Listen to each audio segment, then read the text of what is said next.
We are honored to host here today the Dean of the Faculty of Social Science, Dr.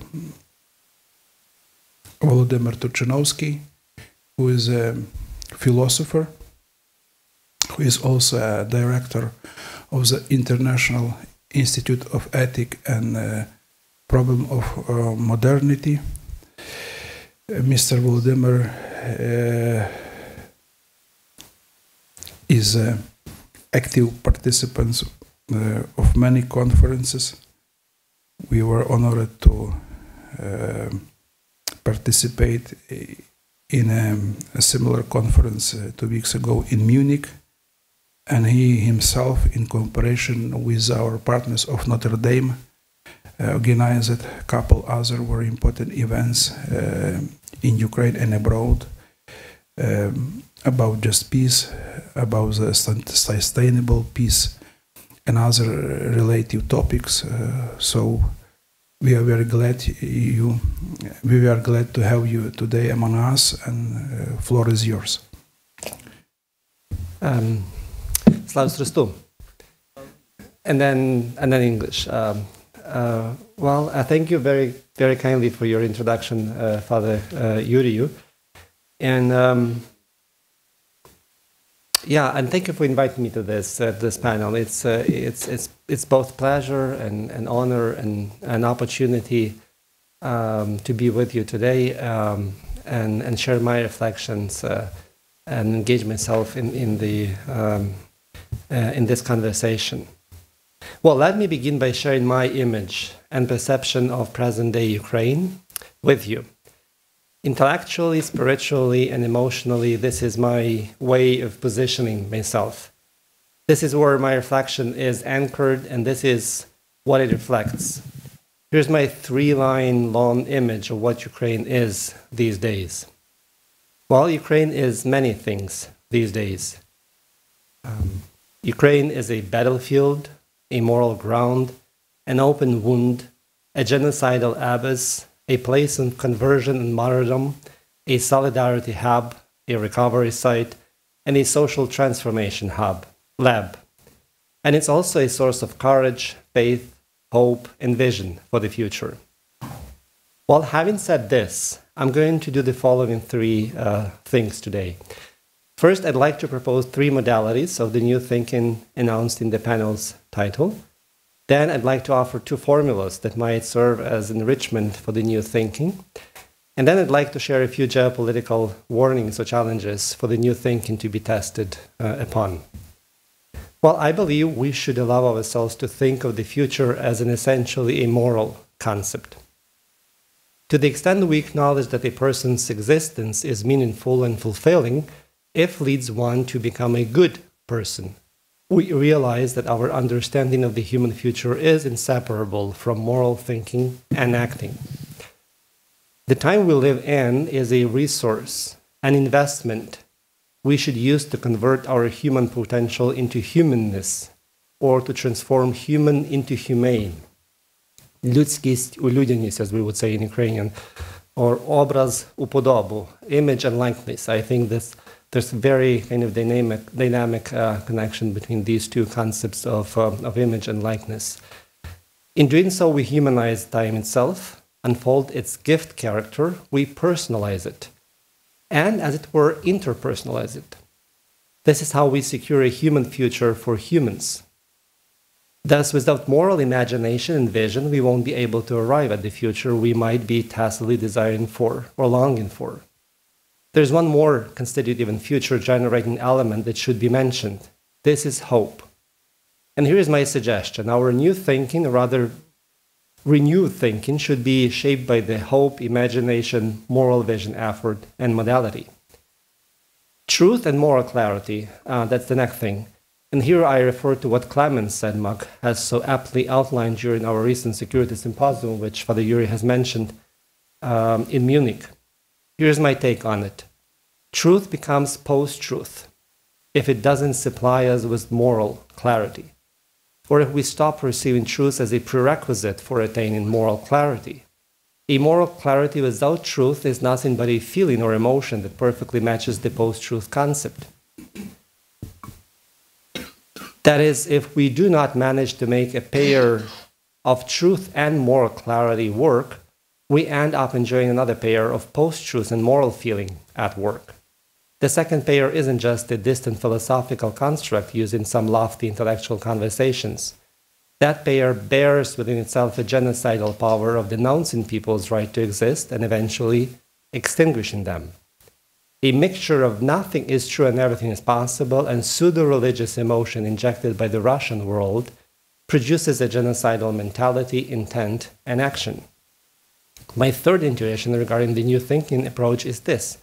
I'd suggest we start using the concept of winning the just peace, as opposed to building or achieving the just peace. For 10 years, Ukraine is fighting for the freedom and dignity of each citizen and the liberty of all European nations. This fight is also a fight for just peace.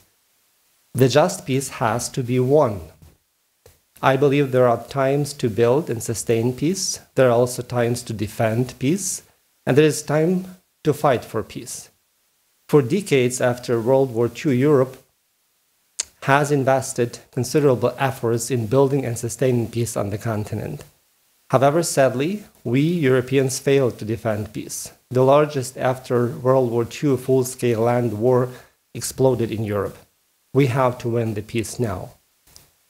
Winning the just peace is a complex and multidimensional endeavor, which includes military strategy and action, winning the war, bringing to justice the war criminals, retributions, disabling and dismantling the ideological and military potential of an aggressor, implementation of political, cultural, academic, diplomatic, economic strategies, recovering security, rebuilding authentic international law practices, etc.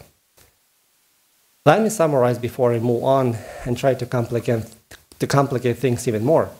Thus, I suggest practicing 3 lines or modalities in establishing the new thinking announced in the panel's title. So I suggest the following conceptual modalities which overlap and interconnect: hope, imagination, moral vision, truth and moral clarity, and then winning the just peace. I can't think of a better description of the Ukrainian fight for freedom other than George Weigel's revised version of the famous Pericles' funeral oration, in which he says that, quote, "The secret of happiness is liberty, and the secret of liberty is courage." George Weigel argues that people of Ukraine have not only, quote, given 21st century expression to Pericles' formula for happiness, end quote, but they have added some fundamentally important component to it. Here's Weigel's upgraded reading of Pericles' formula, quote, "For if the secret of happiness is liberty, and the secret of liberty is courage, the secret of courage is faith," end quote. What is this faith, which is the secret of courage? It is, says Weigel, quote, "faith in a larger reality than ourselves, faith in a destiny beyond this life and its great but inevitably transient satisfactions, faith that we are creatures capable of nobility and self-giving, not merely self-assertion and boastfulness, faith that solidarity is possible amid plurality, faith that courage can overcome evil someday," end quote. Isn't this faith in a larger reality than ourselves also a source of a vision for the future we desire for ourselves and the next generations? Isn't such a faith-born vision of the future a secret ingredient of the Ukrainian struggle that grants the Ukrainian courage to stand for their and other people's liberty of becoming authentically flourishing humans living in peace? The Russian war against Ukraine is an existential test to Europe's grand vision of a Europe whole and free. The Russian Empire has been constantly undermining all 3 essential components of Europe's vision, namely Europeanness, wholeness, and liberty. Throughout the last decades, it worked hard to compromise the European value system, silence the spirit of solidarity, and grow the dehumanizing and disintegrating animosity between the European nations. February 24, 2022, dramatic escalation of the war started by Russia against Ukraine in 2014 was meant to become a spectacularly terrifying blitzkrieg ending to it. It was not only meant to become an existential end to Ukraine, it also intended at annihilation of Europe's self-consciousness in terms of a Europe whole and free. so that Europe would never aspire to become whole again, will remain morally and value emptied, and will have its liberty commodified for an exchange. The anthropological formula of faith, courage, liberty, happiness, and the societal formula of Europeanness, wholeness, liberty are mutually defining, profoundly interdependent, and richly complementary. A European culture is sustained, inspired, and secured by the cohesiveness and synergy emanating from these formulas. These two formulas do have rich theological groundings, which I believe new thinking should unfold and reintegrate in present-day reflection and action. For the sake of its future, Europe should make both formulas work and produce hope, bravery, social and political energy, solidarity and vision, not to be trapped by the end of history temptation again. To sum up, my two formulas are the anthropological formula of faith, courage, liberty, happiness, and the societal formula of Europeanness, wholeness, liberty. I do think these two formulas, if genuinely practiced, give us ways of winning the just peace, holding to the just peace, and defending the just peace. One of the 1945 important lessons that should be both enlightening and sobering for the current democracies is the following. The 1945 victory did not mean the war was over and therefore peace was automatically restored. The precondition of the post-World War II international infrastructure's only partial, as we can acknowledge it today's success, was the mental, moral, and military defeat of Nazi Germany. The war in Ukraine is a tragically powerful illustration that unpunished evil of the inhumane ideologies along with the abandoned injustices of the past explode with genocides, wars, and suffering of the people, even if buried by many layers and years of history. Our future will remain uncertain, unhospitable, unsecured, and fragile if we simply bracket off these moral and spiritual realities. The Western democracies can't fail to see themselves as confronted by an extremely toxic, viral, and explosive mixture of autocracy, kleptocracy, and Russian world ideology. This mixture is a product of the autocratic and terrorist state in possession of nuclear and other mass destruction weapons, the state that is inherently driven by its re-imperialization ambition.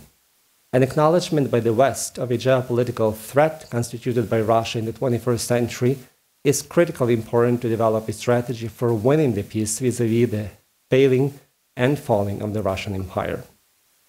Ukraine has indeed become a vast, bloody, and lasting battlefield for a whole and free Europe's future. Ukrainians' courageous resistance against the Russian Empire's colonial ambition is at the same time the fight for Europe's wholeness. Ukrainians' sacrificial defense of their liberty against a raging dictatorship is at the same time a fight for Europe's liberty and global democracy. A rebirth of Europe's commitment to a Europe whole and free vision at the time of Russia's bloody and genocidal war in Ukraine should become a source of resilience and vitality for European culture and its moral climate. I conclude by saying that since 1991, we, Western societies, have also learned a hard lesson that our forgetfulness of the organic connection of democracy to ethical commitment and physical courage, to borrow Snyder's phrase, undermines peace and drives us into a geopolitical and genocidal catastrophe. This is the key warning we should be aware of as we crystallize our hopes and visions for a secure and peaceful future. Thank you.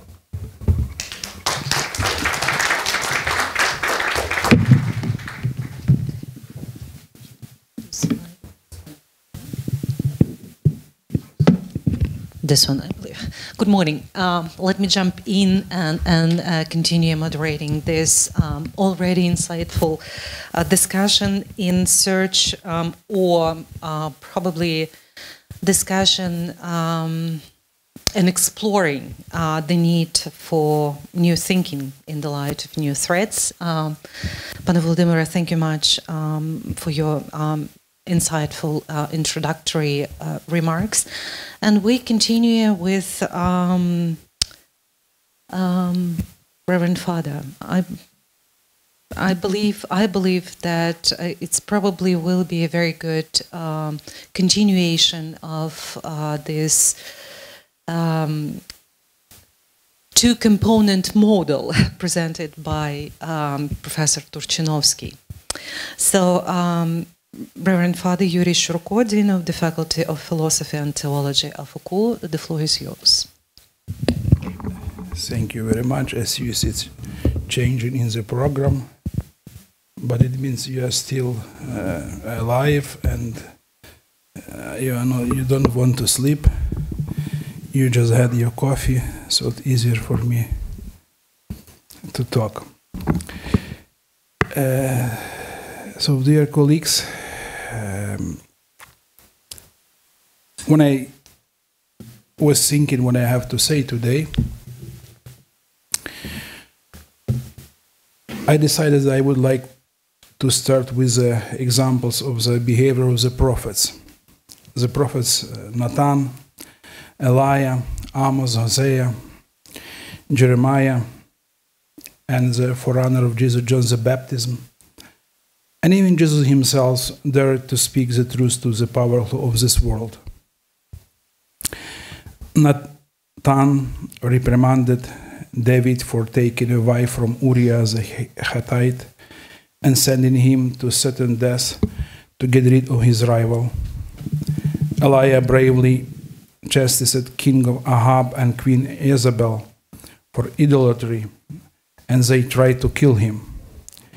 John the Baptist told Herod that it was not fit for him to have his brother's wife as his wife. And Jesus called Herod a fox, and he refuses to speak to him when he is brought to trial. The world needs to hear the prophetic crystal voice of the church and its official representatives who dare to call modern Herods by name and rebuke false prophets for distorting God's truth. A voice that calls by their name evil and good. You often hear about the importance of leaving room for negotiations, which is why we observe the symmetrical approach of the apostolic capital to military conflicts and even wars. This practice is justified when it comes to two Christian countries or nations. However, many years of silence on the activities of Russian Orthodox Church as a servant of the totalitarian regime in Russia led to the fact that this community created a genocidal ideology of Russian world, which the Russian state began to implement very zealously. There is evil in the world, disgusting, brutal, and scary. It appears that it is difficult for a person living in the postmodern world to understand that statement, but ignoring this fact is an even more dangerous practice. As I always reminding the words of N.T. Wright in his book Evil Enthusiasm of God, that there is a problem when we ignore evil except when it hits us in the face. We are surprised by evil when it hits us in the face. As a result, we react in immature and dangerous ways. To say shortly, the problem of postmodernity is as follows. If no one is guilty of anything, moral dignity and responsibility disappear. It was said, however, that the postmodern world and even the post-postmodern world ended in Ukraine on 24th of February 2022. We know what and who is good and how look like evil. Unfortunately, as Miroslav Maronovich always says, unpunished and unredeemed evil does not disappear. Yesterday, Dr. Yuriy presented some examples of how Russia, being defeated in the Cold War, wasn't punished and later occupied Transnistria, Abkhazia, Chechnya, parts of Georgia, and obviously Ukraine. But the root of the problem are deeper. After the end of the Second World War, the world condemned Nazism in Nuremberg. There was no Nuremberg for Russia and its communist ideology. Also, we didn't hear excuses from the Russian Orthodox Church for cooperation with the communist totalitarian regime, liquidation of Ukrainian Greek Catholic Church, and other crimes. Instead of this, we received the situation where Russian Orthodox Church started to work on the renewal of the Russian Empire, which resulted in the genocidal ideology of Russian world. The huge problem today is that the West lives without a plan to defeat Putin's totalitarian regime. In his recent interview for The New Voice, Professor Yaroslav Hertzak states, "The West doesn't even think about it. That is the biggest challenge, and we always say, you must have a strategy to defeat Russia. They have a strategy to prevent Ukraine from losing, but there is no strategy for Russia to lose. Moreover, they are even afraid to think about it. Hertzak says that Western leaders of the older generation were formed in the condition of the Cold War. The primary strategy of the Cold War was the deterrence of the opponent. The same things they believe should be done about the war between Russia and Ukraine, to restrain Russia. But this means that the war will continue for many years and there will be no victory. We find ourselves, relatively speaking, in purgatory for many years. Neither victory nor defeat. Do what you want. We have rights and must defend ourselves. What is our aim? As we already know, for the last 10 years, a just peace is the goal of lawful defense. Why do we defend ourselves? Answer is very short. It is our God-given right. In other words, this war is about values. Values matter and have their price. Without values, humanity will reach destruction because the law of the jungle and the law of force will prevail. We either recognize this and act accordingly or disappear as a civilization. As I already mentioned yesterday, from the commandments on Sinai to the Sermon on the Mount of Jesus, quite a long way passed, and at the same time, a complex evolution of the human spirit took place.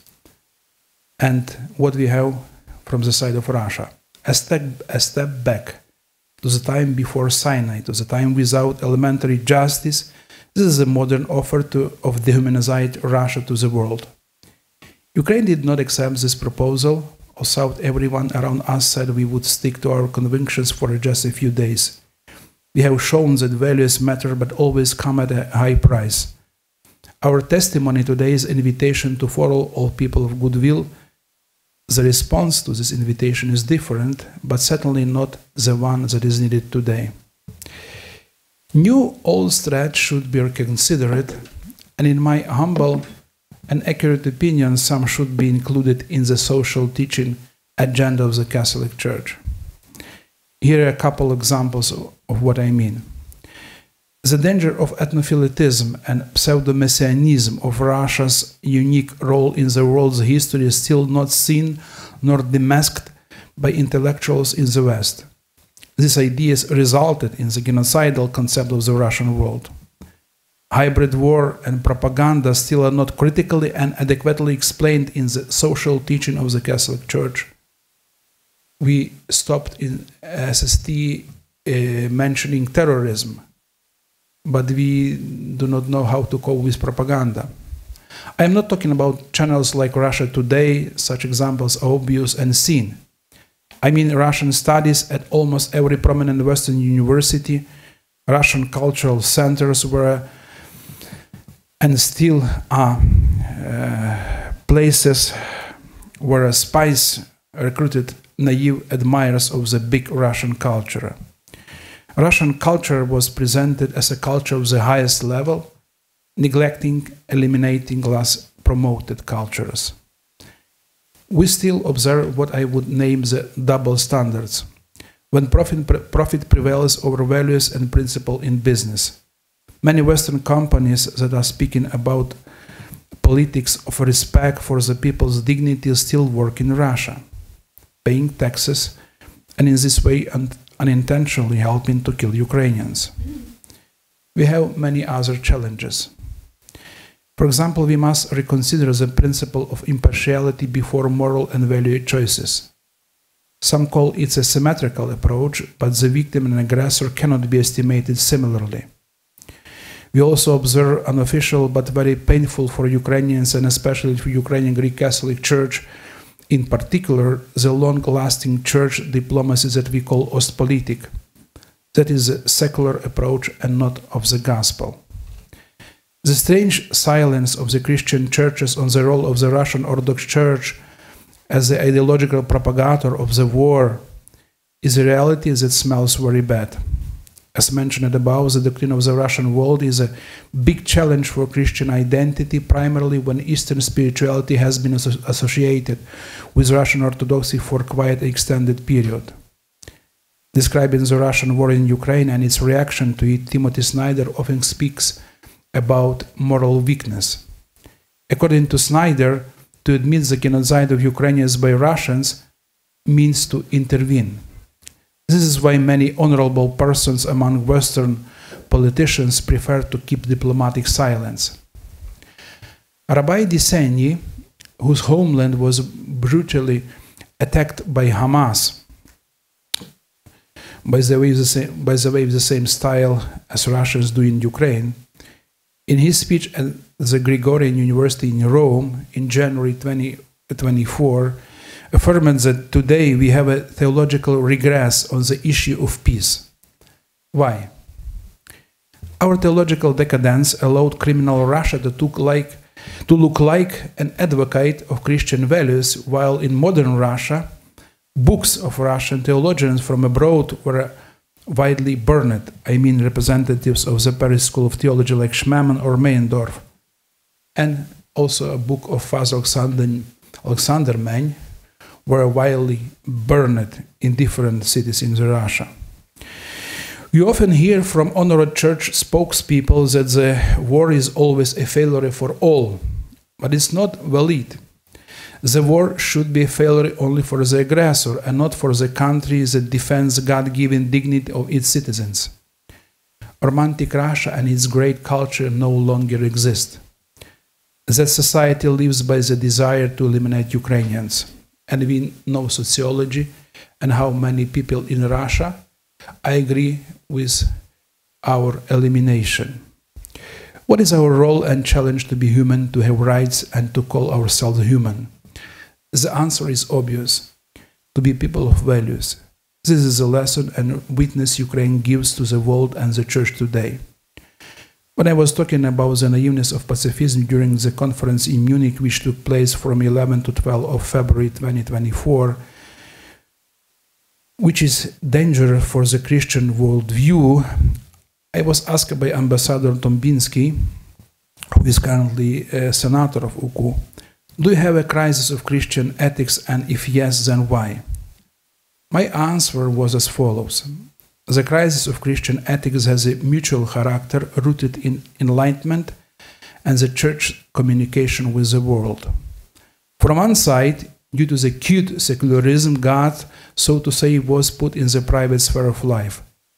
But the other side of the problem is that the church often wants to be modern in not an inappropriate way.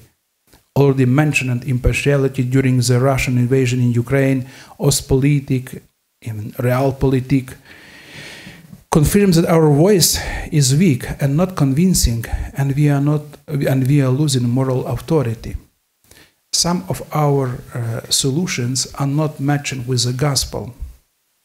Unfortunately, history repeats. Many Christians in the West still hope the war will pass by. We live in a strange situation where after 2000 years of Christianity, Christian virtues are not glasses through which we courageously look at modern moral challenges of our times. On February 23, 2024, the Ukrainian service BBC republished the article from the Straits Times, where correspondent Jonathan Eyal affirms that the problem of the West during the war in Ukraine is that they are late for everything. At first, the Europeans and Americans did not want to give Ukraine artillery, but over the time they relented. Then they were against the supply of tanks, but in the end they declared that they would do this as well. They denied Ukraine airplanes, but now they are training Ukrainian pilots. The expert notes that all the weapon system needed by the Ukraine eventually appeared, but often only after the opportunity to change the battlefield situation was lost. As Christians, we should be ready to give very prompt and proper answers to the moral challenges of our times. One of the most important answers to the brutal Russian invasion of Ukraine should be the effective social teaching of the Church for establishing just peace in Ukraine, with the due answer to the challenges of Russian propaganda, strange principle of impartiality when it goes about the crimes of the Christian community, at least externally and formally, and I mean under this Russian Orthodox Church, unacceptable practices of realpolitik and ostpolitik, Russian world, and so on. Also, the Catholic Church in the West is a part of the Western society. The Church cannot be late because it costs the lives of Ukrainian people. Thank you very much for your attention.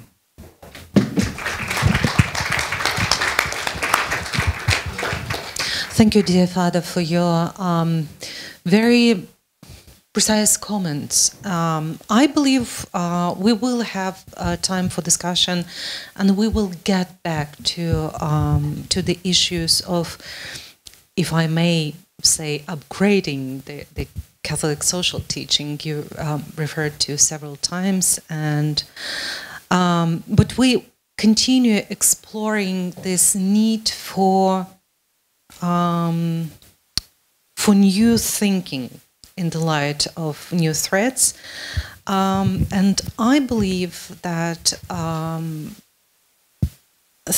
that when we declare this need or demand for new thinking, I believe we cannot talk about the capacity, the possibility to implement it. Do we need to think about practices for new concepts in order to make them live and sustainable?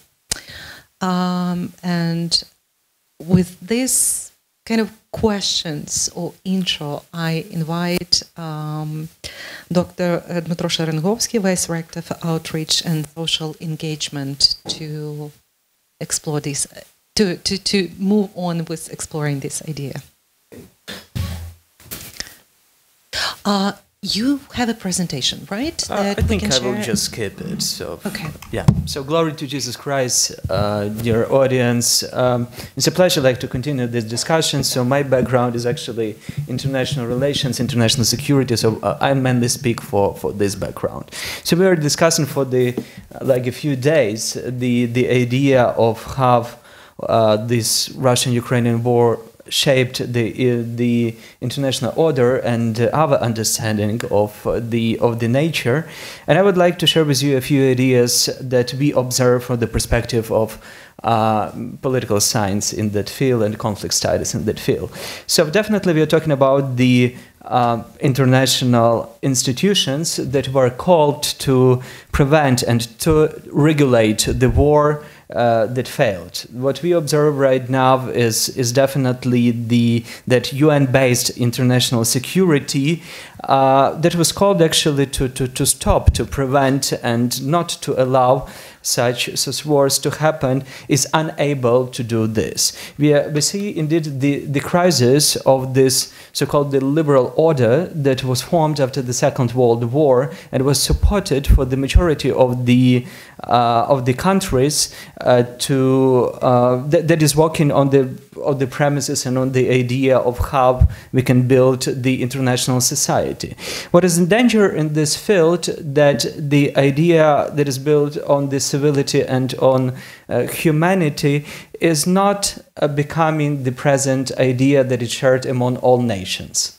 What we see right now that traditional approach of the many of the democracies in terms of foreign policies that was based on the liberal concept of the free trade, that was think that it will bring the normalization of the relations even between the countries that are not democracies, and that will bring spillover effect to those countries.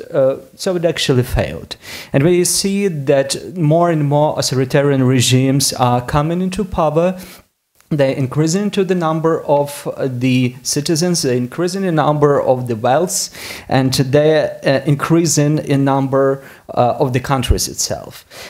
So Nicholas Tetzner, a great philosopher and political scientist, he stated in a number of his articles that that having this economic growth, these authoritarian regimes, they haven't taken serious the background for this economic growth, the background how we perform to be the country of wealth and the country of good governance. So they declined all the liberal principles, saying that they will not be treated for us. And so they create this very interesting structure while using the institutional measures and while using the institutional orders of the global world, like any of the international platforms, they actually were not contributing to the idea of sustaining the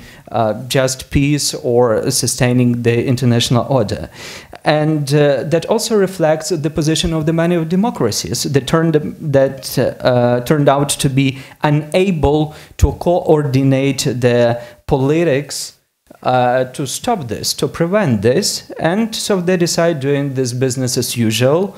And this business as usual brought us to the number of the number of the modern conflicts that we observed, not only in terms of Russia, but I'll just speak a few of them. So if we count like Ichkeria, then Georgia, then Ukraine, and then Syria, then Ukraine once again. So in this situation of the global order and this battle between democracy and autocracies that worsened from year to year. I just remember that when the first ever index of democracy was published by the journal The Economist in 2006, so that stated that more than 50% of the global population actually lived in the countries that are associated with democracies. And then in 2002, when the report was published, this number cut down to less than 45%. So we probably actually lost in 15 years about 5% of the world population that are no longer associated to be living within the democracies. And actually what is also important that the part of the world population that is living in the authoritarian regime growed from 30% to more than 38%. So we also see the increase of the number of people who are living in these global autocracies. And that is a tricky thing, because this waving between democracies and autocracies is not the new phenomenon. We have observed this for ages.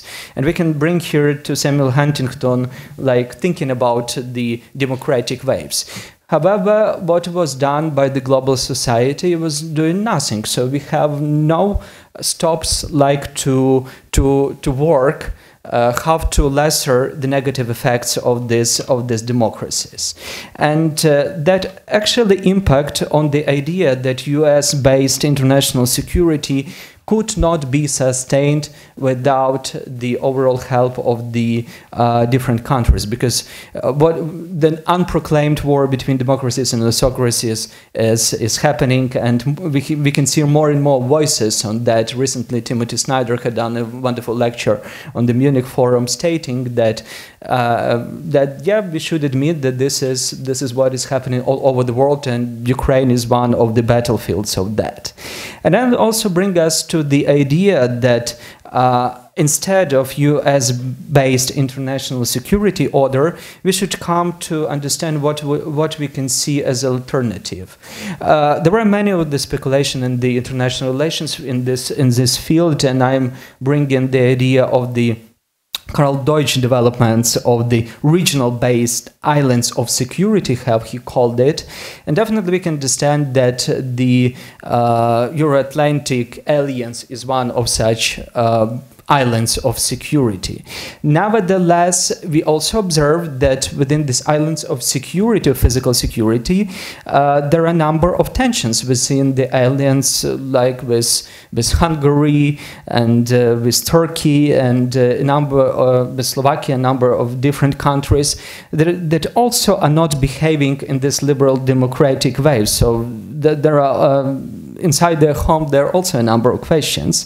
So that also brings us to the need to think about the islands of security that are mainly based on values.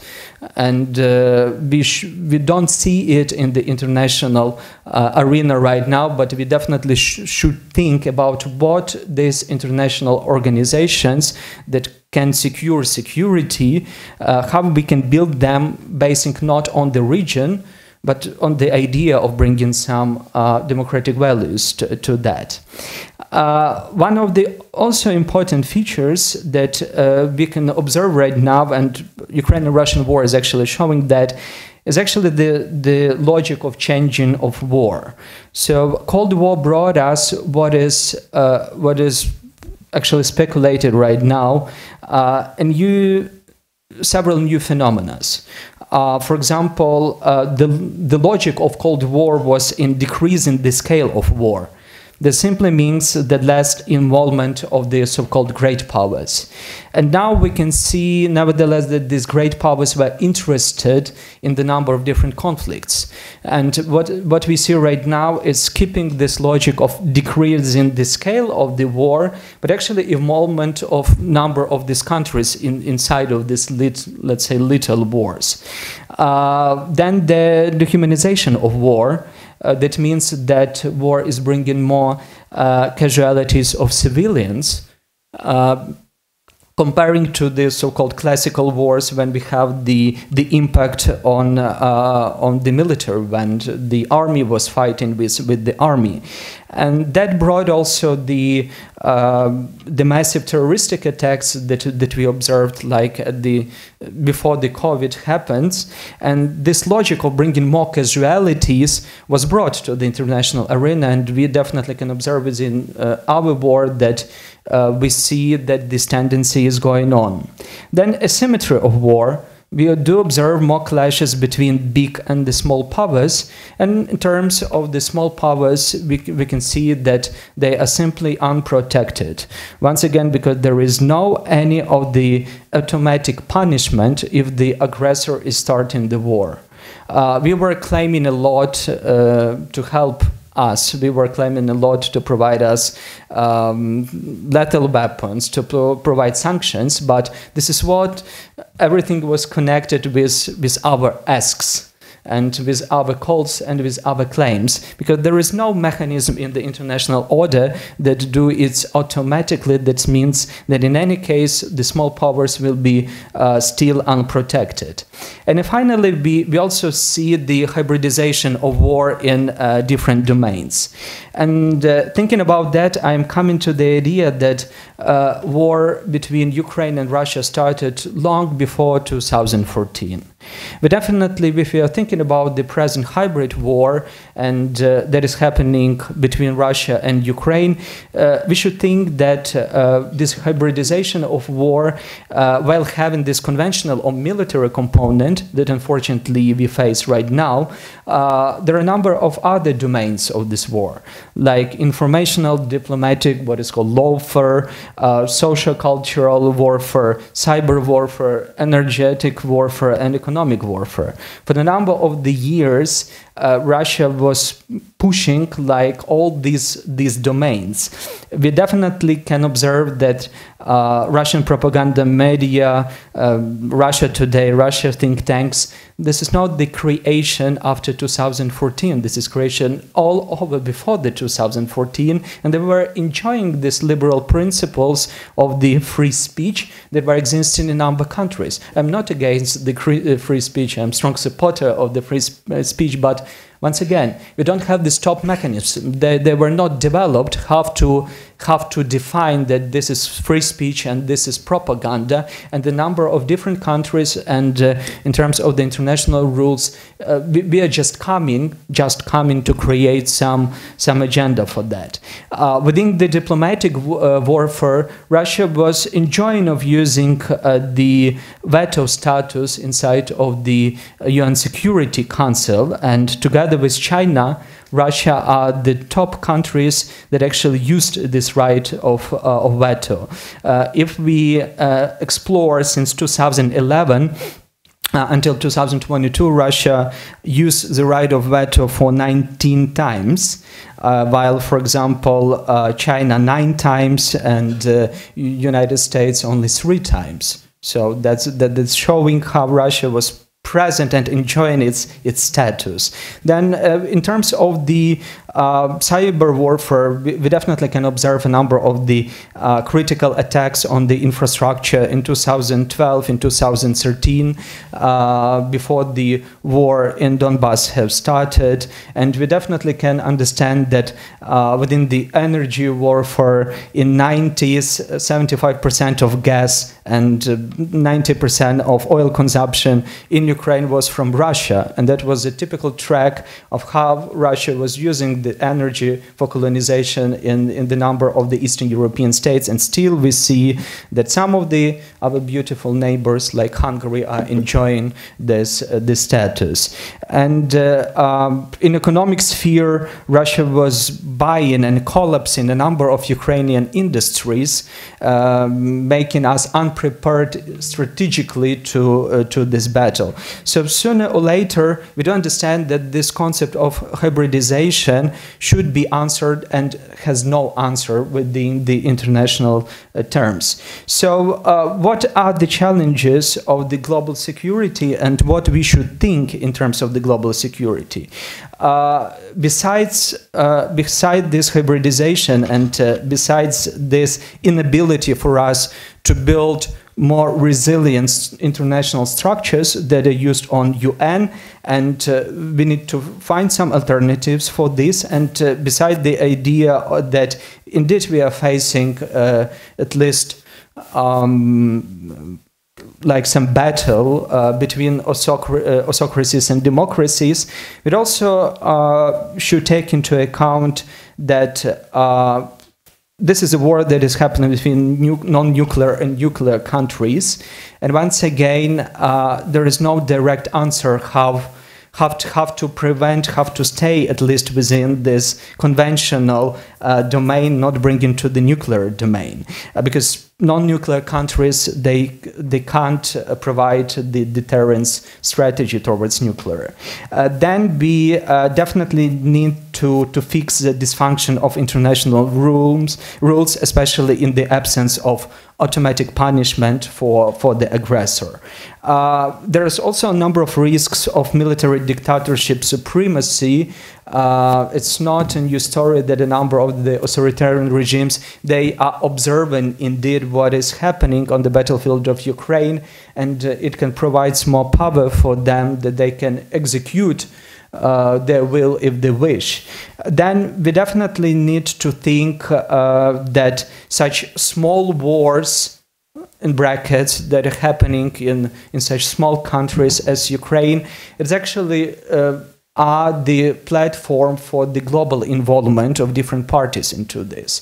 So there is no need in the modern tendency of warfare to create a large-scale conflicts as we observed during the Second World War. So the future of these wars will be small, but nevertheless more and more are engaged into that. And finally, the hybridization bringing us to the idea that even if we reach peace agreement sooner or later, with Russia, that doesn't mean that this will be the end of war, because the other hybrid domains will be present, and there is no clear instruments how we can work with these hybrid domains.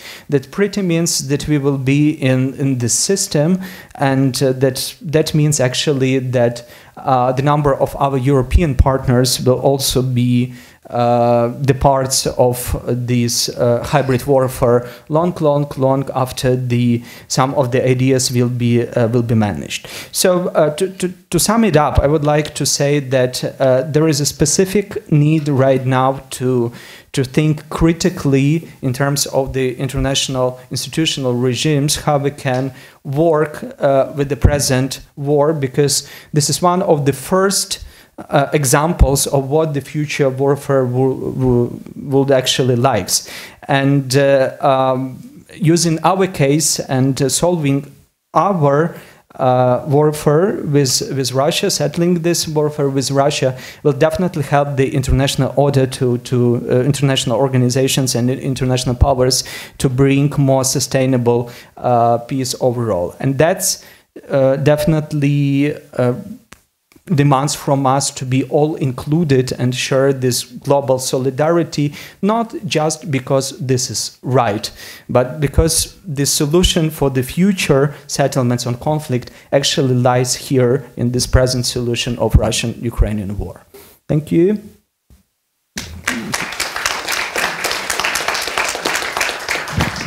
Thank you, Professor Sherengovskyy. Thank you for tackling on the issue of capability of international security architecture and institutions, which that's exactly what I mentioned when I was talking about the possibility of implementing new approaches, new ideas, and new way of thinking about the contemporary challenges we are facing.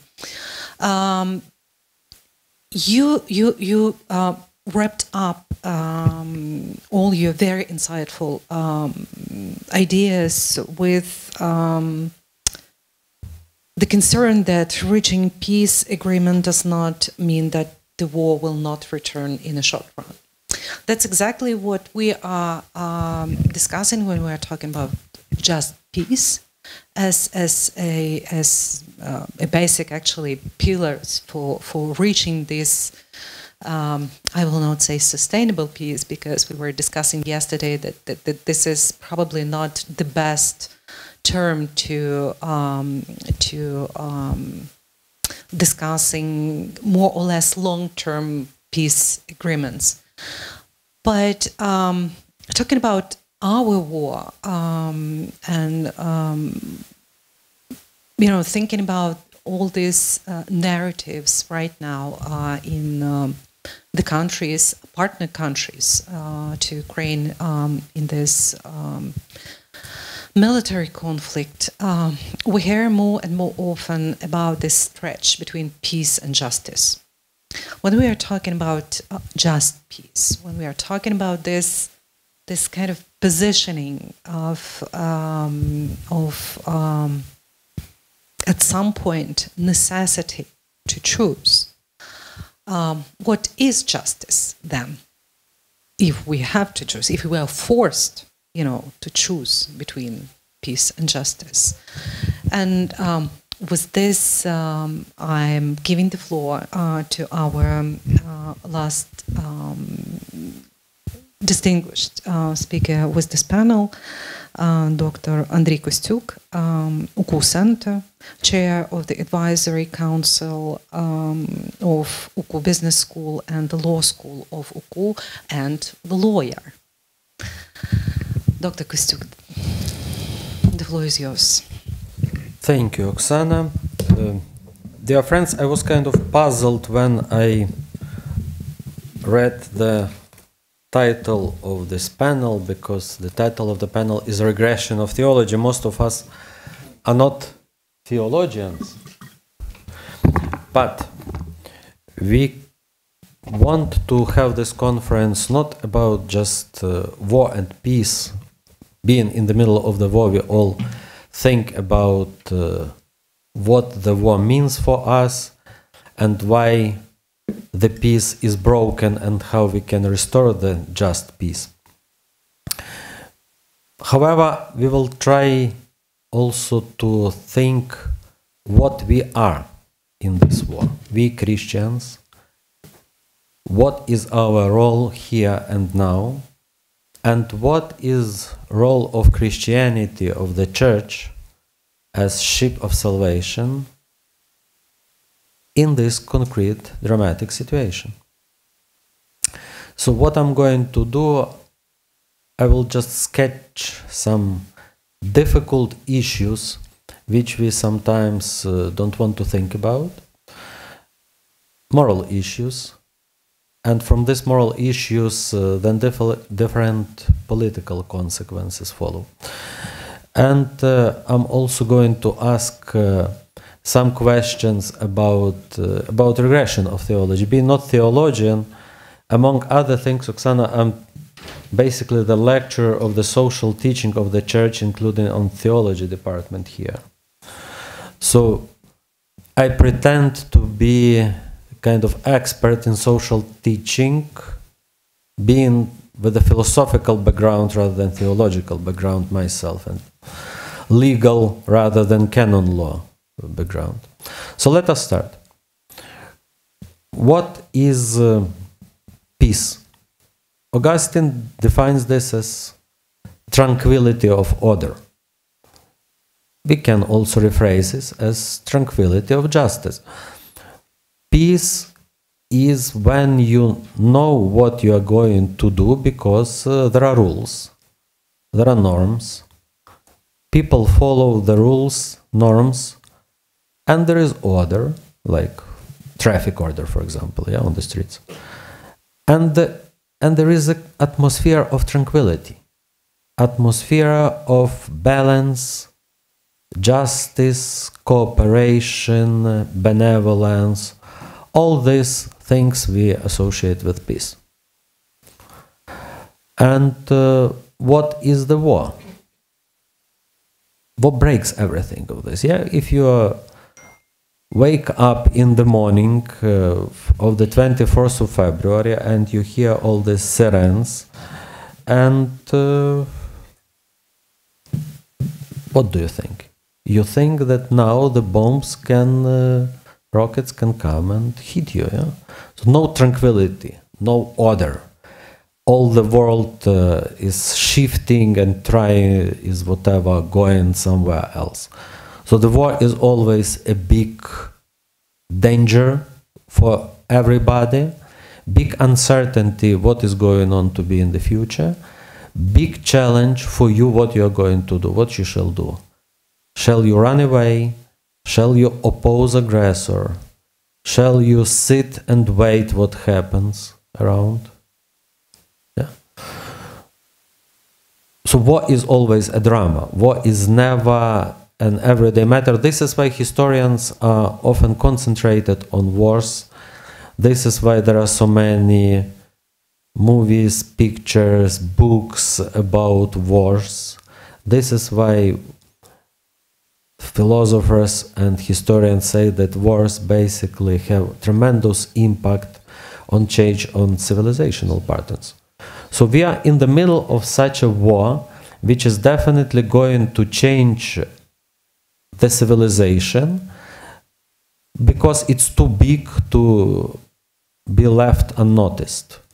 So the order of 1945, which was established after the big Second World War, big horrible event for the whole civilization, this order will not sustain after the Russian invasion in Ukraine and other conflicts which are ongoing now and which will follow supposedly within the next few months and years.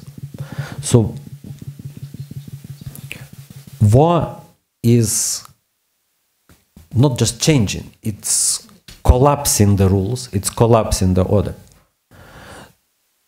For theology, for philosophy, for social sciences, for historians, it's opportunity, challenge, and task to think what was wrong in the previous order, what shall be changed in the next order, and how we can help to make these changes sustainable and clear for other people, because many people just try to stay in the past. If the past was comfortable, the past of last 30 years was rather comfortable for many Europeans, Americans. This is why they want this to continue. It's psychologically understandable why they want this to continue.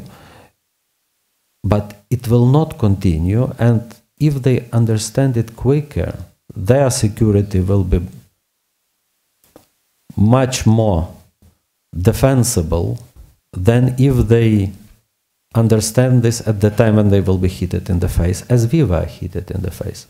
We were also not ready to this war, psychologically, organizationally, in our small communities, politically and militarily in our state. We were disarming last 20 years because we were sure that everything is possible.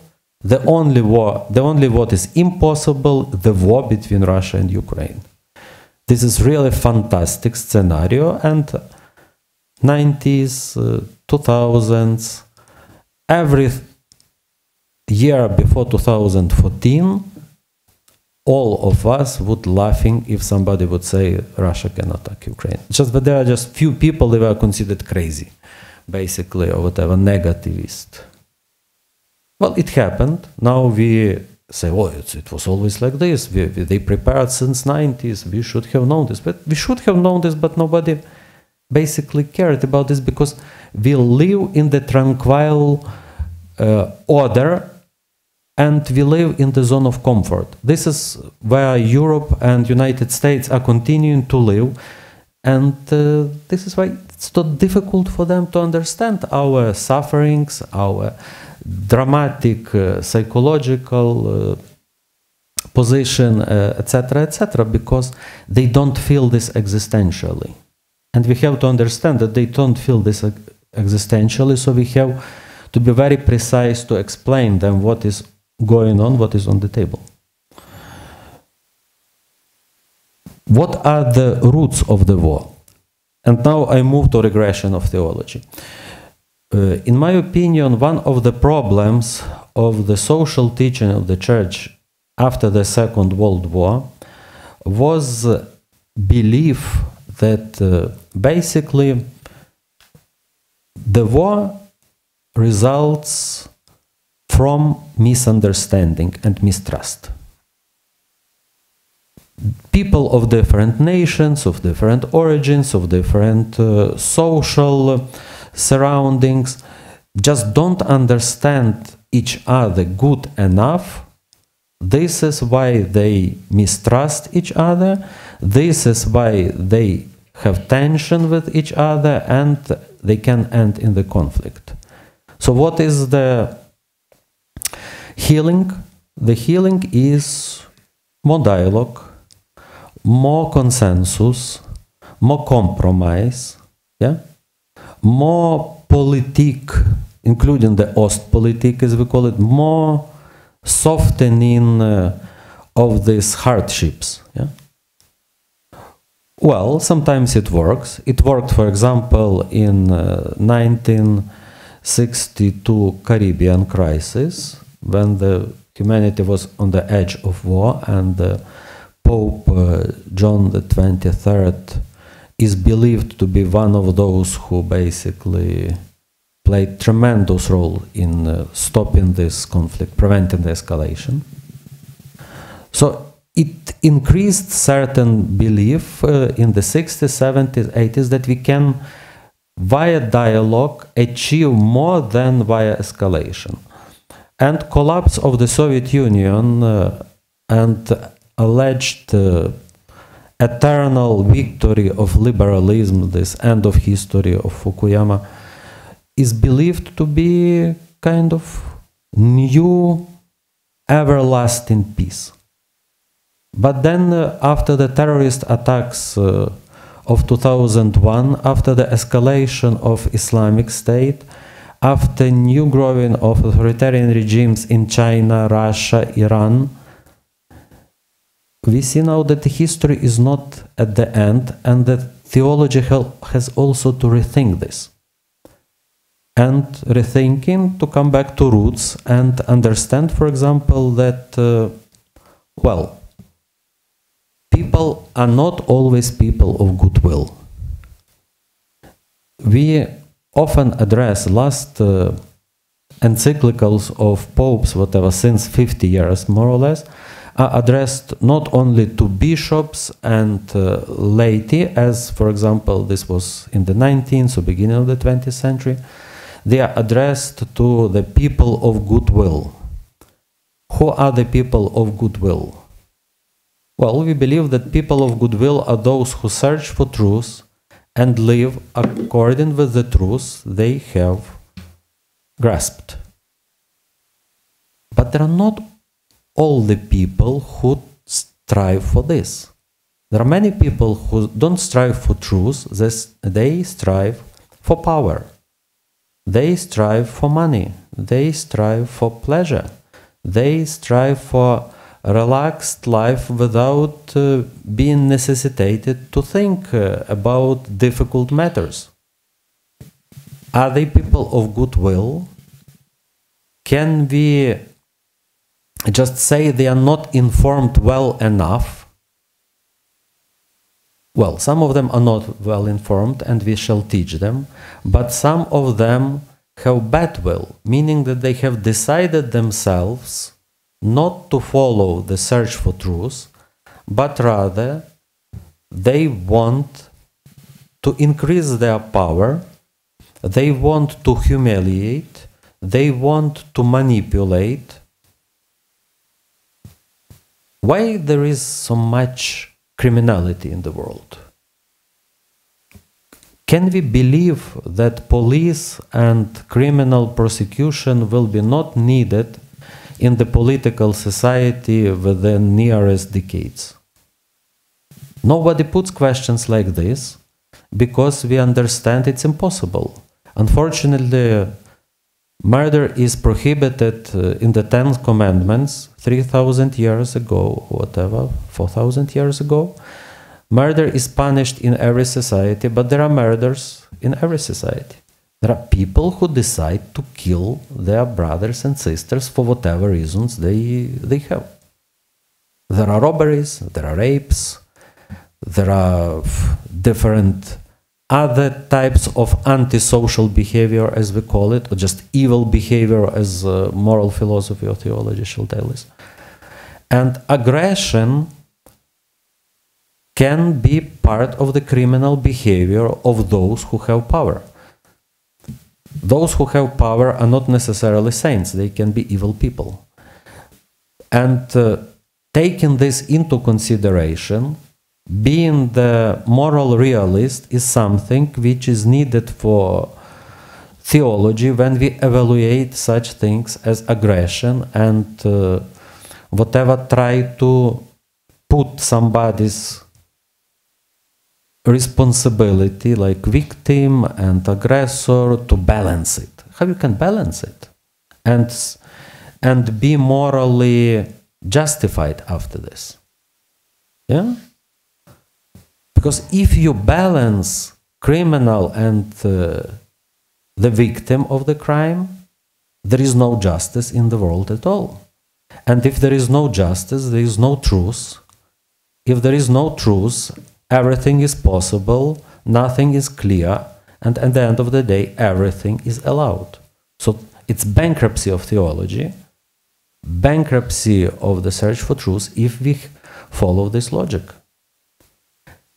And to start coming back to the roots of theology, to the clear message, to the clear witnessing of Jesus Christ, his apostles, great saints of the past, great saints of the last years like John Paul II, we will discover that they were not ready for compromise as much as we are ready, because they basically were sticking to what is true and just, rather than thinking about the consequences of what will follow from their words.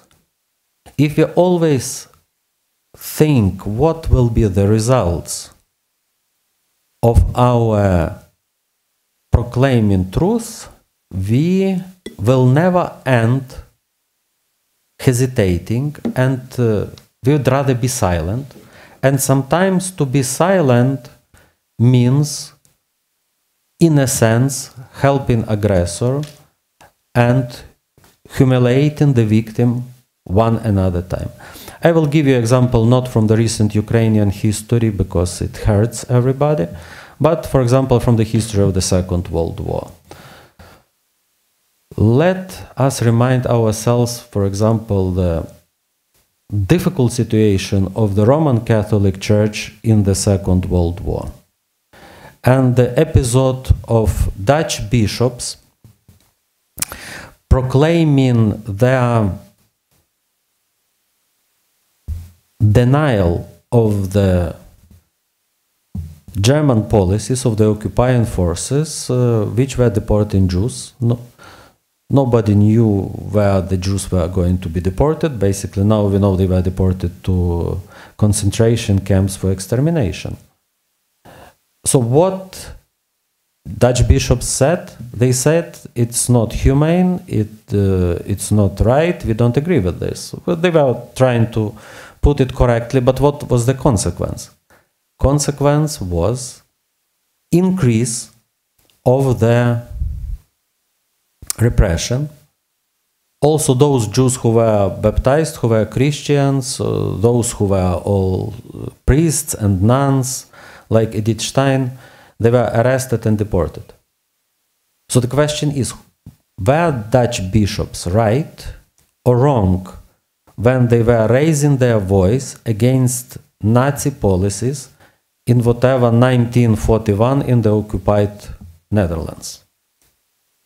At the same time, the Holy See, the Holy Pope Pius XII was not doing this, although trying to soften the morals of Nazis and helping concrete individuals.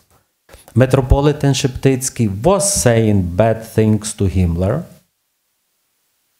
and it's kind of miracle that he was not arrested himself, because and Himmler was saying that Noble Shchurko would be arrested, but Metropolitan Shchurko can allow himself to do this.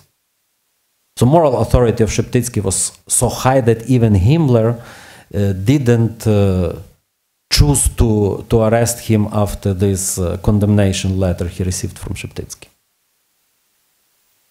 So those are difficult dilemmas. Till now, historians are thinking on what should or shouldn't be said by priests, by bishops, by popes. It's clear that sayings of Pope Francis in 22, 23, many of those sayings were with solidarity, with brotherhood, with all the best sentiment to Ukrainians, but some sayings, because they were too political or were understood as too political by Ukrainians, were hurting us, those who are Catholics and those who are not. Because if you are victim of aggression, any hesitation in supporting you hurts, because it's not just against your pain, it's against your understanding of what is right and wrong.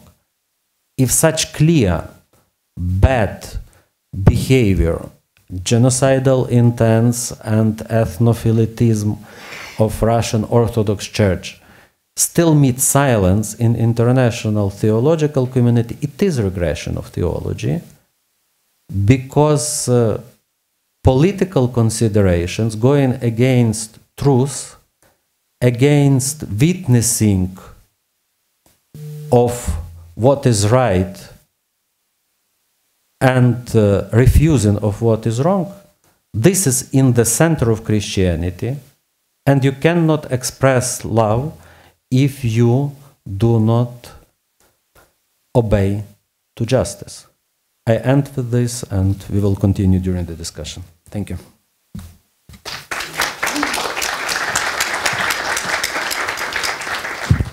Thank you. Thank you, Dr. Kostiuk. We have an excellent map of questions, issues, suggestions. And I highly invite, we have plenty of time for discussion. We have about 40 minutes, and I invite you to ask your questions. But to start the discussion, I'll refer again to the topic of this panel and the day in general. Theology, regression, the need for new thinking. I'm not a theologist either, but in my humble opinion, many issues that we put on the agenda today refers rather to action than thinking. Our ability to react to evil. Am I right or wrong? Father Yuriy, I'd like you to comment to what Dr. Kostiuk was referring in his speech. So what is wrong with the old thinking? Let's put it this way.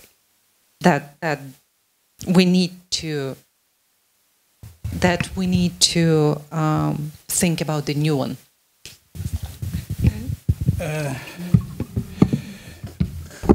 I was very happy to listening to the colleagues. All of them agreed. Thank you very much. That the West and Ukraine was not ready and is not ready for full-scale invasion of Russia and its outcomes. 24th of February, 2 years ago, when I was awakened by my older son, maybe after 2 hours, when I got more, I would say, conscience to grasp everything what was going around, I wrote a small piece of article on my website, To Live by the Word, Жити Словом, under the title, Satan Showed His Face. You may see it. And if you remember, I wrote this letter to all of you, to the professors of the faculty, to the students.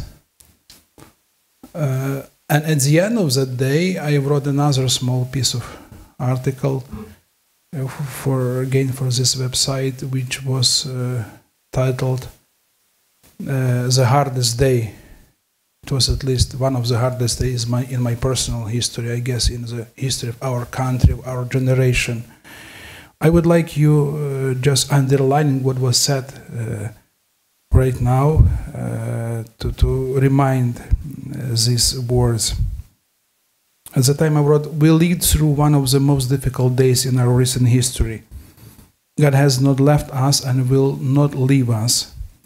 He will not leave because He is faithful and responsible for His creation. God is not only our Creator, but also our Savior. This became possible also thanks to our brave soldiers and many people of goodwill who stand in defense of truth, in defense of human dignity, and sacrifice their lives to nurture the good and the future of many generations. It is difficult for many of us to get used to the idea that we have a full-scale war and all this is happening. That all this is a reality in which we live for the last 2 years. However, this is a normal reaction of mentally healthy people. Father Oksana Main, by the way, brutally murdered in Russia in September 1990, once said that it is impossible to understand evil because evil is nonsense. It is illogical. Father Oksana said that understanding evil means to justify it and prove the need for its existence.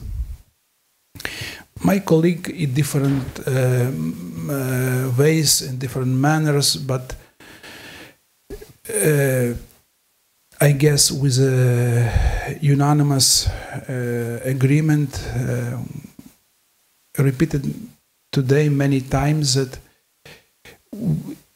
we are not ready to cope with this reality.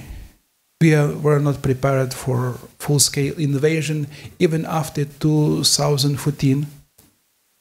Even Crimea was annexed. Even they occupied parts of Donbass. Even I was asked 3 years before full-scale invasion, is it possible? I said no. They will just threaten us. It's impossible 21st century. How they will dare? What stupid?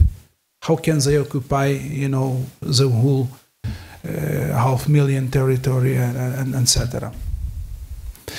Because we are created for quite another way of life. Our conscience, our mind, the history of the world, everything says us that it's not the way people behave in 21st century. And it shows us, dear friends, that even we were put it in some kind of dream of postmodernity. Since we were not touched by many difficulties, we were not wounded by, I would say, painful realities, we got to used to live like, we live in a peaceful world. Around us, in different places, there were many conflicts, and some of my friends always reminding me very kindly, you didn't intervene for conflict in Syria or other conflicts in different places, especially in Africa. When I was a student, when I entered the Lviv Theological Academy in 1994, there was a big ethnic conflict in Rwanda. We were not preoccupied with all these, things. We lived with our own agenda. Unfortunately, dear brothers and sisters, people live in the same way. We lived during other painful events in our people's and in our human history. We were surprised by the speech of the Pope to the Russian youth. He encouraged them to keep and nurture that big inheritance of great Russia. But in the same very day, our journalist and politologist Portnikov, in his daily efforts to explain what's going on in our political life, said, guys, why are you so surprised? Recently we erected a monument dedicated to the founder of Odessa, Katerina, It was after Orange Revolution, and only after 1 year of full-scale invasion, we decided, not without the tensions and struggles, to remove this monument. And he added, nor in Vatican, nor in Western world, nowhere people didn't have 24th of February, which pushed us to think in other way. People are still sleeping. People still do not believe that this is possible. They think that something happened beyond their life, their borders, and they think that everything will settle by itself.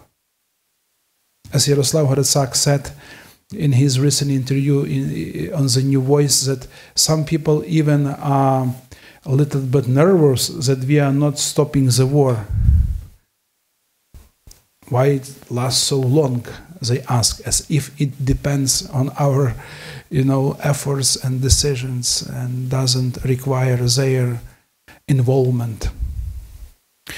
So we are living in a strange world where we have to return to understanding what Bible teaches, what Catechism of the Catholic Church teaches, that there is evil and good. Nothing changes in this world. We change it. Our perception of the world, our history, of our realities. But there is evil, brutal evil in this world. And if we do not take on account this painful reality, we will be destroyed. We will be punished. Because of as God's images, we are created as God's images. We are sent in this world to perform or to represent His wisdom and responsible ruling. And it presupposes to take on account existence of evil. If we do not take on account this reality, we will face even more disappointments and wounds.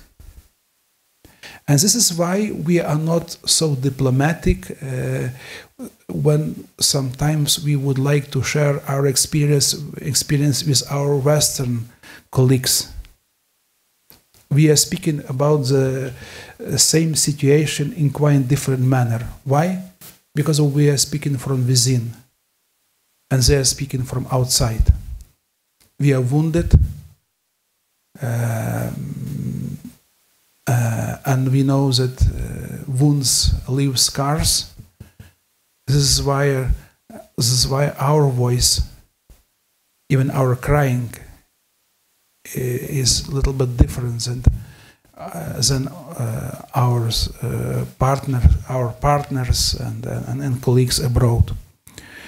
So I'm very grateful that all of my three colleagues mentioning that they are not theologians, but from quite different perspective, emphasize that value, ethic, our worldview, our ability to perceive and estimate adequately reality are matters today, are of big importance. And as soon as we will realize this reality and will try to cope with this, we'll start to solve this problem together as a humanity. Unless we will avoid to admit this reality, will not escape from the problems in the future. They will just grow up.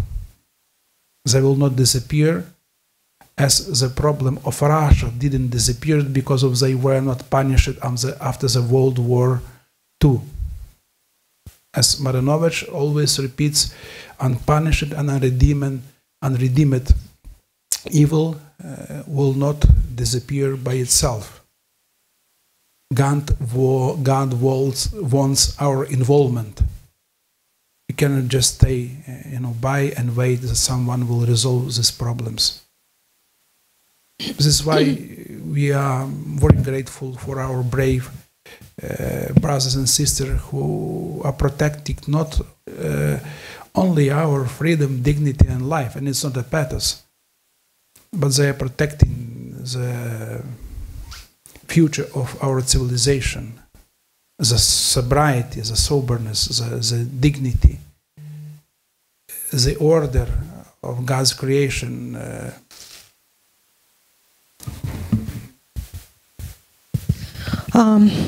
Thank you, dear Father.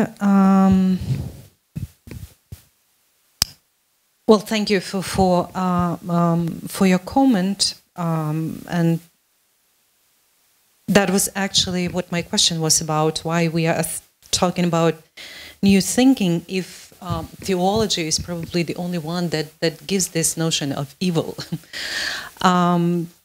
But how to resist evil in a modern society if, as you quite correctly mentioned, the healthy human mind does not accept, its existence even.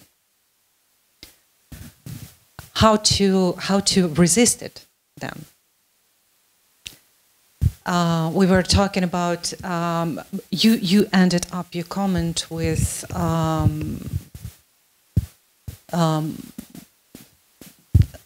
I don't know, with the thought that we need, unite our efforts in order to respond to it. But how we can do that? We were talking about, about the capability of institutions. We were talking about architecture. We were talking about the idea this post-Second World War architecture was built upon. That something that Dr. Kostiuk was mentioning, that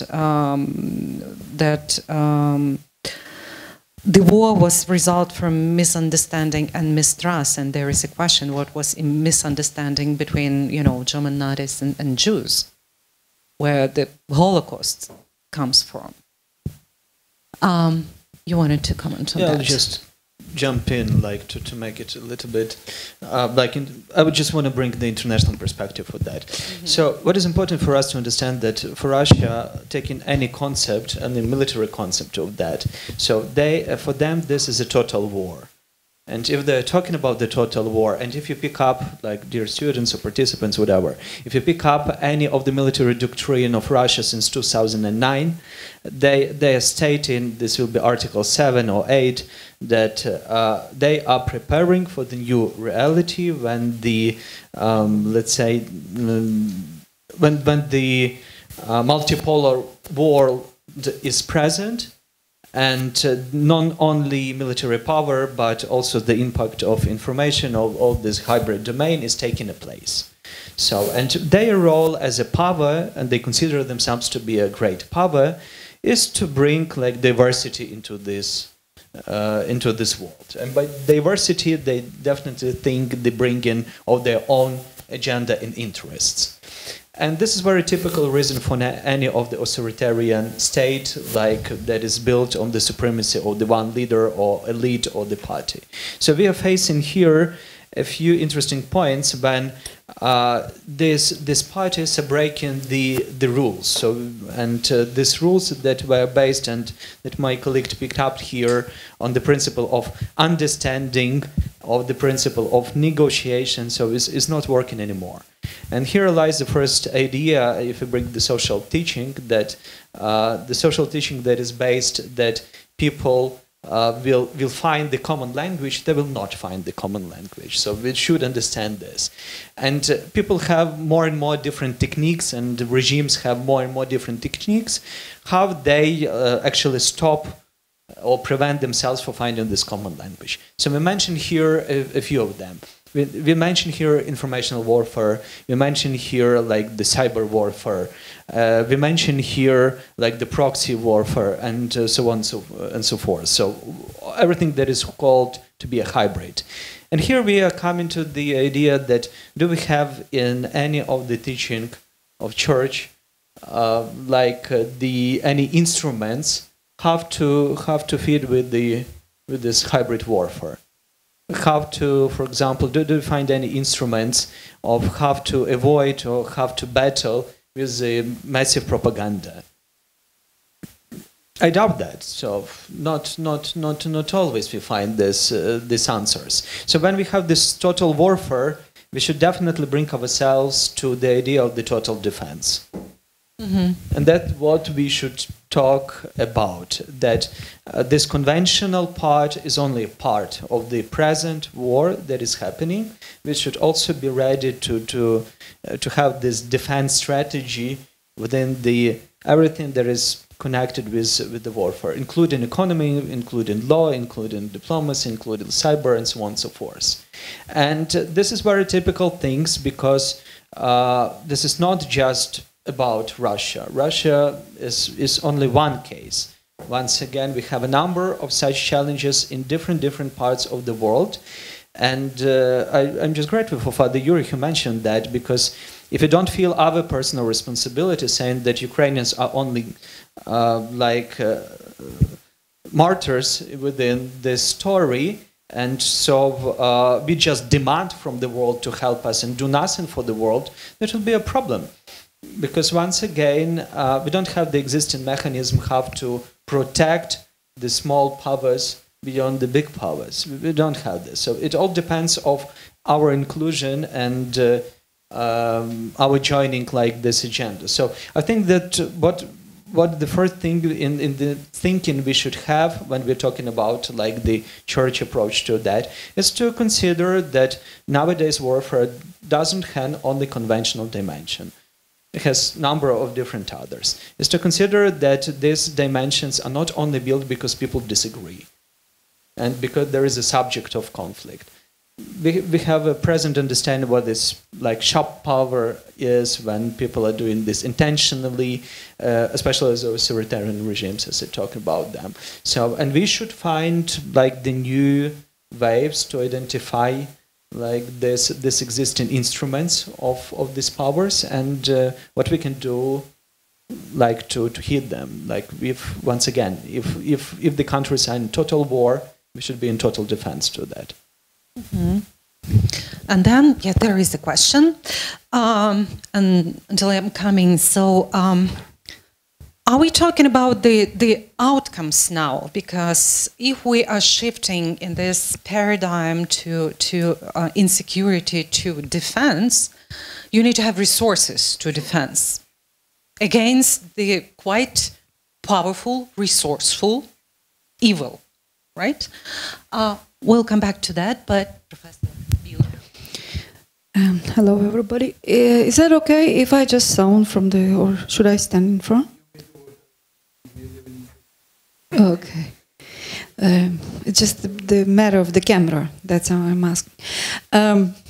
You know, when we were talking about this war, and this is really, I support here Dr. Sherengovsky saying that this is a hybrid war that needs a new way of approaching. However, I was thinking about this regression of theology, and I searched for the most famous quote of Dietrich Bonhoeffer, who died in the age of 39, being accused of the attempt to overthrow the Nazis in Germany. He was a German. He was theologian, and somehow he didn't feel bad about getting into politics, because politics is not something that is just belongs to the realm of power, but something that creates our everyday connections. And this is his quote: "Cheap grace is the grace we bestow on ourselves. Grace without discipleship, grace without the cross." What I'm thinking is this, Father Yuriy Shchurko mentioned about this, that this desire of the church to distance itself from the politics is actually playing bad thing for the church itself. Sergei Zhadan, famous Ukrainian writer, in 2021 wrote a very nice novel. It's called Orphanage. It's about the story of the people in the somewhere, it's not named place, in the eastern Ukraine, who are going through this everyday challenges of war, but they are apolitical. They don't participate in anything. They don't know who are these people. They are just in a military uniform going back and forth, and they are really suffering. But the whole point of this story is that being apolitical is also a political position. You cannot be really apolitical and hope that the politics will not touch you. Being apolitical is actually taking a position of non-participation, but that somehow doesn't get you in anywhere. You will end up in being the victims of these forces. So what I wanted to say here, besides what we have, I believe strongly that church has to reevaluate the position of what really politics are and what are the connection between religion and politics. That politics is more than just participating in the diplomacy and public games, but it's also about taking care of the neighbor. I don't know if this is correct translation of blizhny, right? It's somebody who is, some people who are around you, so taking care of yourself and others. This is first. And second, what I believe that we as the church in Ukraine have a strong challenge for is overthrowing this this information wall that is a part of this hybrid war. My recent experience this year, I'm participating in this is like a year seminar of the Council for Research in Values and Philosophy, and it's led by the Catholic Church. The head of it is Jesuit João Vilaçã, Dr. João Vilaçã, you know of him. And there are people from all over the world, from Latin America, from India. From what I noticed, they actually have no clue what is going on in Ukraine. I mean, this is a huge wall between us and them, and it's only personal witness that actually changes their minds. Our colleagues from Georgia, there are some Georgians too, they know it well because it's very close to them. This is their existential situation. But people from around the world, they just have no idea other what they read in the newspapers. And so we are becoming the victims of these information walls. And I think this is of our direct responsibility in this war is to become the voices. And there is no other way than just to witness face to face and to become the, you know, to become the really the ones that they carry the voice, that make the voice sound. Thank you. Thank you for your comment, Pani Orisiu, and that's that. And again, even with this suggestion, we're coming up to resources, right? There are comments from our speakers, and I invite. We have time for 2 more questions. Just a few words about resources. First of all, we need spiritual, psychological resources. We are on the Theology conference here. What we have to forget about is that we can live in a comfort zone next whatever decades. West has to change its mentality, but also we have to change this mentality. And for Christians, this is nothing new here, because what type of the church is on the earth? It's pilgrimage church or militant church. Yeah, this is the traditional, basically, explanation. The glorious church will be in the heaven. Yeah? So the siesta mentality, when you have had a good lunch and now you are relaxed in your armchair, doesn't help you to be internally mobilized, doesn't help you to be realistic when you're looking around, and does it help you to be prepared for such things as suffering, efforts, wants, and ultimately death, which all of us have to go through. So basically, my best story to tell how the people, how Christians are going to do it's whatever Tolkien, Lord of Rings, or Narnia stories of Lewis. They are all about battles and about small people, weak people, who perform great tasks if they are brave, if they believe in truth, and if they don't try to understand the evil. If they don't engage too much in the dialogue with evil, because dialogue with evil is bringing you to temptation and is weakening you. So our resources are truth, courage, and believe that ultimately God is Lord of the world, not Lord of the Rings, but God is Lord of the world. And ultimately good is going to win over evil, and the rest will be settled somehow. Thank you. Thank you. We are waiting for questions to come. Please raise your hand. Yeah, please raise your hand. I mean, just for us to know how many questions do we still have. I mean, there are many heads, but I'm not seeing hands. After Professor. Okay. Yeah. Yeah, thank you. Well, I just like to comment on what Andrii has mentioned here, and technically all of us. And I would suggest that you kind of Google and you find information about one wonderful and beautiful fresco in Palazzo Pubblico, Siena. It was in Italy. It was actually created in 14th century, mid of 14th century, and I think it wonderfully depicts all these things which were mentioned, especially by Andrii in his presentation, and the name of that fresco is the allegory of good and bad government. And on the kind of front wall, I mean, you just basically see all the kind of it's like the good government ethics and philosophy is depicted, and then you can see on the right wall the effects of good government. On the right wall, you see the effects of bad government.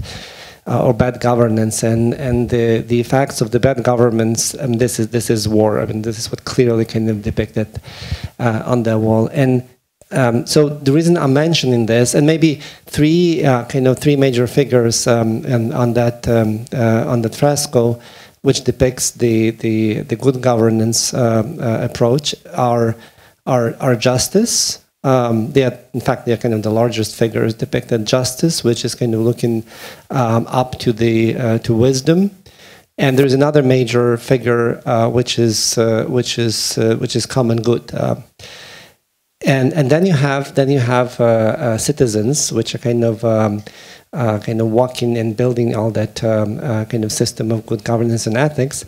But another kind of very important component are virtues. Allegories, personified virtues. Peace is one of them, and I think that I mean, it's interesting that they don't really use the language of values, which would often kind of use nowadays, but the whole kind of concept and idea of virtue is very kind of vividly present, and I think there is some kind of profound sense and meaning behind that, because virtue is something which is it's about kind of long-term effort, it's about kind of long-term thinking. it's much more easier for us these days to think of values, to speak of values, to say that we have kind of different values. We have to pick up different sets of our values, but somehow when it comes to virtue, the important thing is that this is about kind of quality. This is about who you become, what you are. I mean, it's one thing to see the value of justice, but the other thing is becoming just yourself, right? So that's an important moment, and that's that kind of moment of kind of long-term thinking, which I think, and with this I conclude, I think we very much are kind of loving to use that concept of outsourcing, which was kind of born in the kind of economic sphere, but I think we are at a very kind of dangerous moment when we try to apply that concept of outsourcing to almost any other aspects of our life and realities. We'd be happy to outsource our kind of civic responsibilities. It's so fantastic just to pay taxes and then just enjoy your life, basically, and that might be a problem, and the problem might be how far you go with that kind of approach of outsourcing certain important things which cannot be essentially outsourced. So if we kind of change this mentality and this approach, there would be one kind of important effort and this is where we might find kind of resources to change this world, the situation we are in. Yeah, thank you. Thank you. We still have a couple of minutes for the last round of comments from our speakers, and I believe that engagement becomes our key words within this discussion. You want me to say something? The last book of the Bible, Revelation, reminds us that God is Pantocrator. He is Almighty. He put the last point in our history. But today we many times mentions institutions, and Odessa mentioned heroes. We know this proverb that we are living in a small village. The world is a kind of small village. And we understand that in order to live wisely, and if we want to live convenient life, you have to keep rules in this village, because of they influence everyone who lives in this small place, which world became more and more at the progress of our time. And when the institutions do not work, then hero appears. When the institution do not work, hero appears. Some people should be passionate because of the silence and not adequate behavior of others. If the church in Germany would be more urgent, I guess there would be no case of Bonhoeffer. If our institution, like United Nations, Security Council of United Nations would work, we wouldn't have such situation in this world as we have right now. People, as already was mentioned here, would like to continue their business as usual. But we have many instruments in our civilized world how to punish someone who do not pay or observe the rules. And it requires from us a little bit more courage and understanding that we cannot neglect something because it will bring more problems in the future. Thank you. At least stop trading with the enemy. Yeah. So, like finishing this panel, we were also asking about like engagement about resources, and to my mind that is quite important. When we are talking about like engagement, we should definitely understand that one of the problems was in so-called neutrality.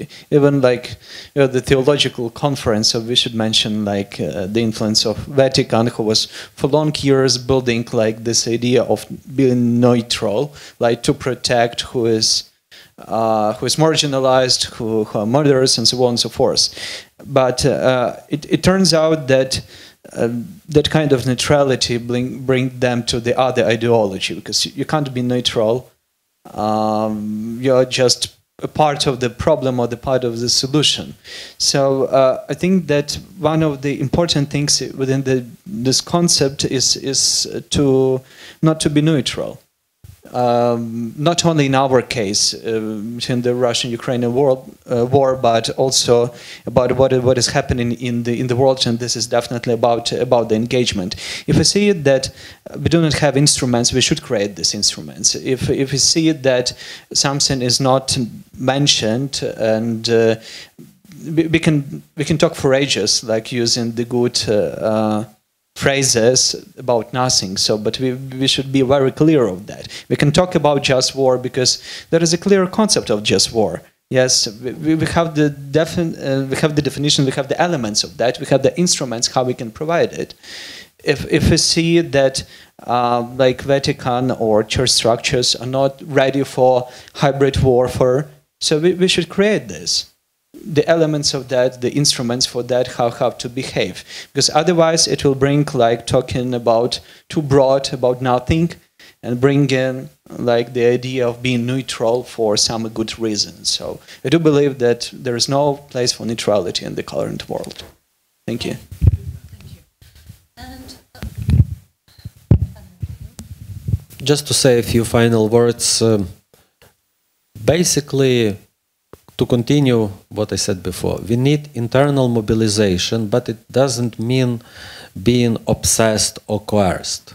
It means being internally conscious of the metaphysical situation of evil always struggling against the good, but good is ultimately overcoming evil.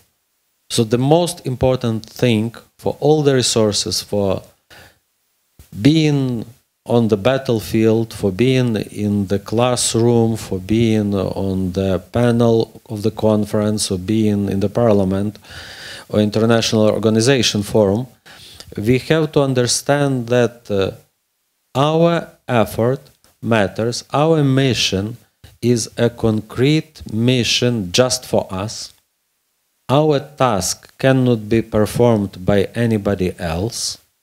We have just to recognize, to feel, to ask God in prayer where is our task, and then to be brave enough to follow the God's calling and to fulfill this task. And then everything will be fine. Thank you very much. Thank you. Thank you very much. Thank you to our distinguished speakers for this insightful presentations, discussion, thoughts, questions that we put on a table, and I believe that the following panel will probably, will continue some of the questions raised at this meeting. Thank you to everybody who is in this conversation today with us as the audience. And first of all, thank you to all our military men and women who every second do their task, keep the sky for us, and provide the opportunity to have these discussions. Thank you very much.